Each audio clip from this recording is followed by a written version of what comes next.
Salut à tous, ravi de vous retrouver sur Direct de course. Direction l'hippodrome de Vichy pour le quintet de ce jeudi 6 juin. Une épreuve qui rassemble des trotteurs d'âge que l'on connaît bien en réunion premium. Ils seront 18 au départ, inégalement répartis sur 3 échelons. Voici ma sélection. J'ai placé en tête le numéro 16 Vera Piergi.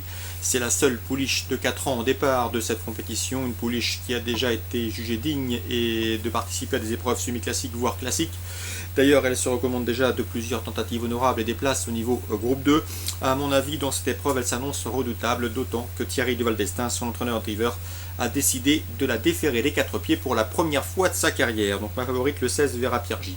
Je lui opposerai le 12 Tornade de Dijon, qui est redoutable également lorsqu'elle peut bénéficier d'un bon parcours caché. C'est une jument qui possède une bonne pointe de vitesse finale.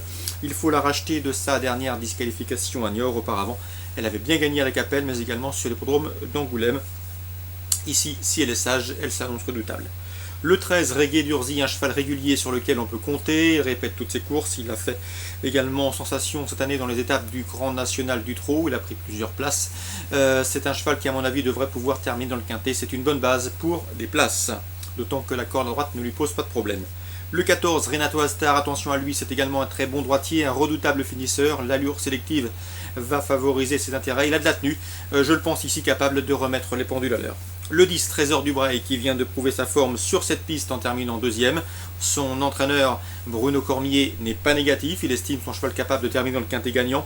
Le numéro 8, Turbo Jet, un cheval qui vaut beaucoup mieux que ne l'indiquent ses derniers classements. Il a maintenant 2 courses de rentrée dans les jambes. Il faut commencer à le surveiller. Le 11, c'est les Sao de Loup. Si elle est sage, elle a parfaitement les moyens de faire l'arrivée d'une épreuve de celle-ci. Elle l'a prouvé à maintes reprises. Le 6, Scream, qui est en forme. Il se plaît aussi bien à main gauche qu'à main droite. Il a l'avantage de partir en tête et d'avoir de la tenue. Ça doit suffire pour conserver un lot dans ce genre de tournoi. Pour les regrets ou en cas de non partant, je citerai le numéro 17, Caution GD, qui est en forme. Il vient de se classer 3e à Toulouse. C'est un bon droitier, un cheval dur à l'effort. Il sera déféré des postérieurs pour la première fois de l'année, donc attention à lui pour une surprise. Un résumé chiffré pour ce quintet, le 16, le 12, le 13 et le 14, le 10, le 8, le 11 et le 6 pour les regrets ou en cas de non partant, le numéro 17. Concernant la réunion 2 qui se déroulera sur l'hippodrome de Caen, dans la première, Michael Péry aime beaucoup son protégé, c'est Memphis des Apres, un cheval qui compte 2 victoires sur cette piste de Caen et sur ce tracé au mois d'avril. C'est le 103, Memphis des Apres.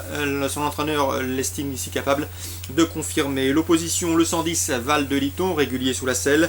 Le 109, Vercors du Rib. S'il est sage, il a les moyens de disputer les premières places. Le 114, Vous et moi, c'est une pouliche de qualité. Seule une incartade pourrait l'empêcher de briller à ce niveau de compétition. Le 103, derrière, le 9, le 10 et le 14 pour d'éventuels couplets.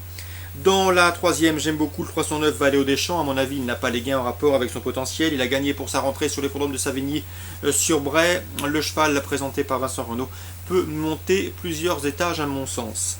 Olivier Potier présente dans la suivante le 409 Tikia des Apres. Il est très confiant. Tikia des Apres qui vient de gagner sur le pont de Niort sous la selle avec sa jeune partenaire du jour. Une confirmation attendue. D'après lui, sa place est dans les 3 premiers. Je lui opposerai le 414 Sea Pearl du Ban qui collectionne les bons résultats sous la selle et qui est bien engagé au plafond des gains. Le 405 Tocata Joyeuse, rapidement fautive la dernière fois à Nancy, mérite d'être racheté. 414, 409 et 405. Et sachez également que dans la dernière, Philippe Ternisien, dans l'interview, sera disponible sur Canal Turf Radio, est confiant que le 914 Ultimo 20. Il estime son pensionnaire capable de s'imposer, un cheval qui a fait sensation dans un semi-classique il y a de cela quelques semaines à Vincennes, en s'y classant 4e et en finissant très bien dans un groupe 2, je vous rappelle.